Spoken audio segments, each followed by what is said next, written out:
माननीय अध्यक्ष महोदय, हाल के दिनों में राज्य में विभिन्न विभागों से संबंधित निविदा प्रक्रिया एवं सरकारी कार्यों में कथित अनियमितताओं तथा भ्रष्टाचार के आरोप सार्वजनिक चर्चा का विषय बने हैं। प्रवर्तन निदेशालय, ईडी सहित अन्य जांच एजेंसियों द्वारा की गई कार्रवाई एवं मीडिया में प्रकाशित समाचारों के कारण प्रशासनिक व्यवस्था की पारदर्शिता और जवाबदेही को लेकर जनमानस में अनेक प्रश्न उठे हैं। साथ ही जांच की प्रगति तथा विभिन्न एजेंसियों की कार्यवाही को लेकर भी व्यापक जनचर्चा हो रही है।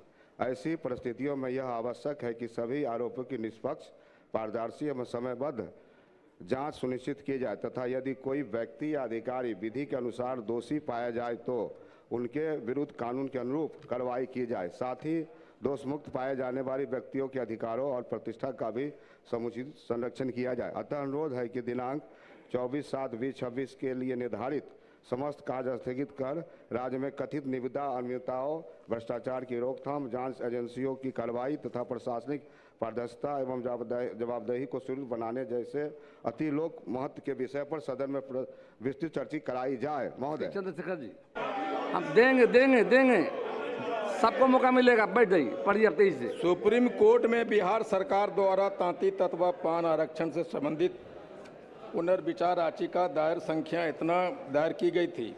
इसे सुप्रीम कोर्ट ने तथ्यात्मक रूप से अनुपयोगी होने तथा याचिका तैयार करने में 319 दिन के विलंब के आधार पर 1 जुलाई 2026 को खारिज कर दिया। तांती आरक्षण के विरुद्ध सिविल अपील संख्या 18,802/17 की सुनवाई 2024 मई में हो चुकी थी, लेकिन सुप्रीम कोर्ट ने लोकसभा चुनाव पूरा होने के बाद जुलाई में तांती तत्व आरक्षण पर अपना फैसला सुनाया। ठीक उसी प्रकार हाको रथ हम पान है एक आंदोलन तथा उस आंदोलन की सफलता विदर्भ चुनाव 2025 को देखते हुए 19 जुलाई 2025 को बिहार सरकार ने सुप्रीम कोर्ट में पुनर्याचिका दायर की। साथ ही चुनावी घोषणा में तांती को आरक्षण देने की बात कही। यदि बिहार सरकार सुप्रीम कोर्ट में आदेश से उत्पन्न विषम परिस्थितियों जैसे पान समुदाय के छात्रों की नौकरियां चले जाना, कॉलेज से पान छात्रों का नामांकन रद्द किया जाना, भूमिहीन जातियों पान जातियों को मिले वारसागत पर्चे को रद्द किया जाना, अनुसूचित जाति के अंतर्गत दर्ज मामले सनाय श्रेणी में बदल देना जैसे महत्वपूर्ण प्रशासनिक तथ्यों के साथ समय रहते समीक्षा पुनर्विचार याचिका दाखिल करती तो बिहार के 80 लाख पान समाज के हितों की रक्षा हो सकती थी। ऐसे में सरकार को उपरोक्त सभी महत्वपूर्ण तथ्यों एवं साक्ष्यों के समाहित करते हुए सुप्रीम कोर्ट में क्यूरेटिव पिटीशन दायर करने पर विचार तथा वर्ष 2033 में तांती समुदाय को अनुसूचित जाति का आरक्षण देने हेतु केंद्र सरकार द्वारा मांगी गई विपरीत सिफारों के जवाब अविलंब भेजने की अविलंब कार्रवाई करनी चाहिए। श्री पप्पू वर्मा जी, बैठ जाइए। पप्पू वर्मा जी। महोदय, हमारे कुर्था विधानसभा क्षेत्र जो है, नहीं एक नहर है नहीं एक तालाब है। उसमें हम आग्रह करेंगे कि वहाँ पीएचडी मंत्री से विभागीय से कि वहाँ कम से कम हम लोग को 50 से 100 चापाकल हम मांग करते हैं। दूसरा चीज़ कि जो पीजी का पढ़ाई महाविद्यालय में हमारा अरवल जिला में नहीं होता है, हम आग्रह करेंगे आपसे कि वहाँ पीजी का पढ़ाई यथाशीघ्र लागू करवाने का काम करें। दूसरा, जो रोड टेंडर महोदय हो गया है, इतना गबड़ा है, सेनारी मंझियावा करपी कुर्था रोड जर्जर स्थिति में है कि टेंडर हो चुका है और ठेकेदार भाग चुका है। श्री प्रमोद कुमार सिंह, बहुत बहुत धन्यवाद सर। प्रमोद जी बोलिए जल्दी। माननीय अध्यक्ष महोदय, औरंगाबाद। आप बैठ, प्रमोद जी एक मिनट, एक सेकंड बैठ जाइए, बैठिए ना। है कि मुझे रिक्वेस्ट किए थे, हाथ उठाए थे तो बुलवा दिए। अब सुन कर लिए जाएंगे जी, देंगे मौका। श्री राहुल कुमार। माननीय अध्यक्ष महोदय, जहानाबाद सहित 18 जिलों में नीट पेपर लीक के विरोध में प्रदर्शन कर रहे छात्रों पर पुलिस फायरिंग एवं बल प्रयोग जब ज्यादा उतना बड़ा नहीं, बहुत ज्यादा है, सबको वहाँ पर ही है ना, कम से कम 7-8 गैर सरकारी सभापति महोदय, वित्तीय वर्ष 26-27 के पृथक अनुपूरक के सामान्य वाद विवाद में हिस्सा लेने के लिए आपने समय दिया, इसके लिए मैं आभार व्यक्त करता हूँ। इसके साथ साथ मैं अपने राष्ट्रीय जनता दल आदरणीय श्री लालू प्रसाद यादव और राबड़ी जी का भी आभार व्यक्त करता हूँ और अपने त्रिस्तरीय जनप्रतिनिधि जो मुझे यहाँ भेजे हैं, मैं उनका भी आभार व्यक्त करता हूँ कि मुझे आज वाद विवाद में हिस्सा लेने के लिए मौका मिला। महोदय, आज लगभग 4.5 साल हो गए इस सदन में, और ऐसा संयोग है कि 4.5 साल में हमने 5 मुख्यमंत्री को शपथ लेते देखा, 5 बार मंत्री को भी शपथ लेते देखा, 48 महीने में 5 बार, यानी कि कोई भी मंत्री अपने विभाग में 10 महीने से ज्यादा नहीं रहे। तो जिस राज्य के मंत्री और मुख्यमंत्री ही स्थिर ना हो तो उसका बजट स्थिर कैसे हो सकता है। 30% की सप्लीमेंट्री बजट लाई गई है।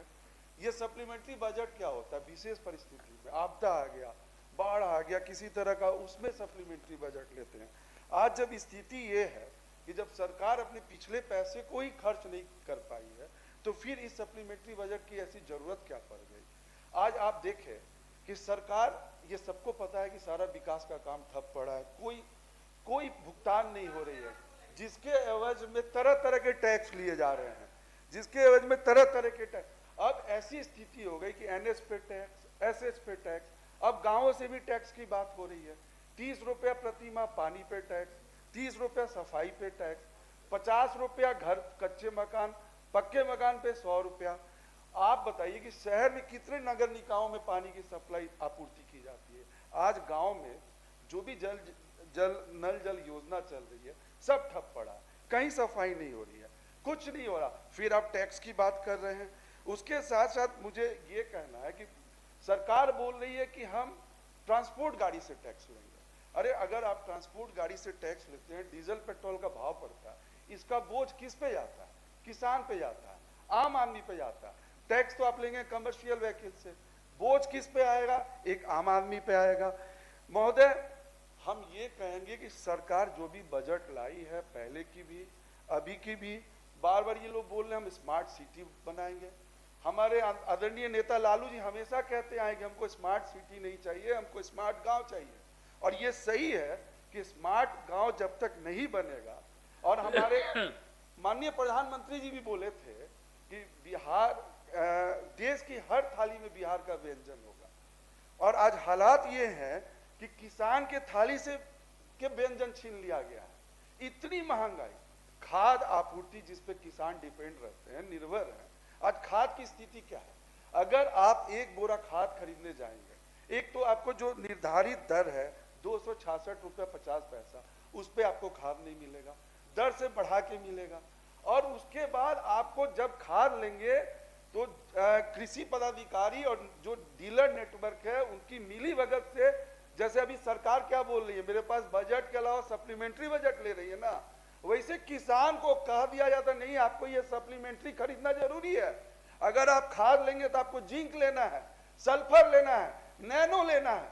जैसे यहाँ हमको सरकार सप्लीमेंट्री बजट भी ले रही है, वैसे किसानों को भी सप्लीमेंट्री कह रही है कि आपको जिंक सल्फर लेना जरूरी है। इस पे सरकार का ध्यान होना चाहिए कि मैं बार बार हम लोग बोलते हैं कि कृषि, जब तक हमारा किसान मजबूत नहीं होगा, बिहार मजबूत नहीं होगा, देश नहीं मजबूत होगा।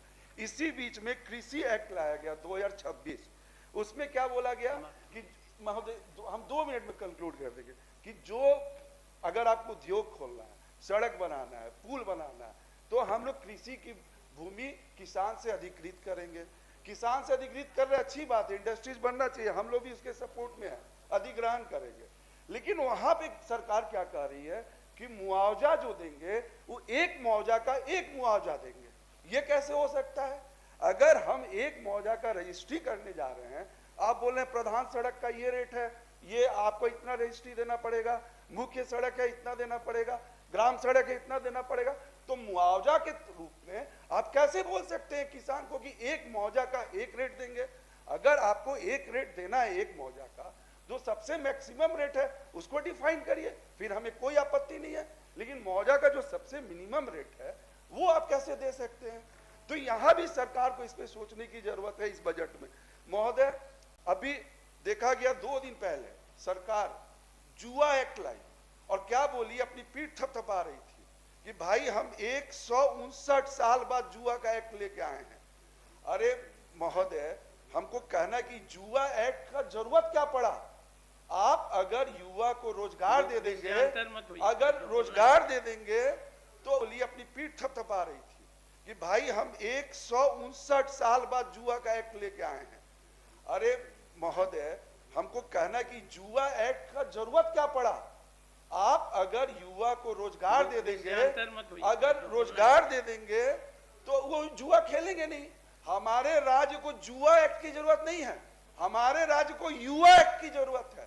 इसमें क्या कहा गया है कि कोई ऑफलाइन ऑनलाइन बेटिंग करेगा, हम उसी से उठाएंगे, पुलिस आएगी, ऑन द स्पॉट अरेस्ट कर देगी। अरे आपकी योजना तो ऐसी होनी चाहिए कि अगर हम इंजीनियरिंग कर ले, ग्रेजुएशन कर ले, डॉक्टर कर ले, हमको नौकरी मिल जाए, हमको जबरदस्ती पकड़ के नौकरी दे दिया जाए। अब बात यहाँ नौकरी की नहीं हो रही है, बात हो रही है कि जुआ को जबरदस्ती पकड़ के जेल में डाल देंगे।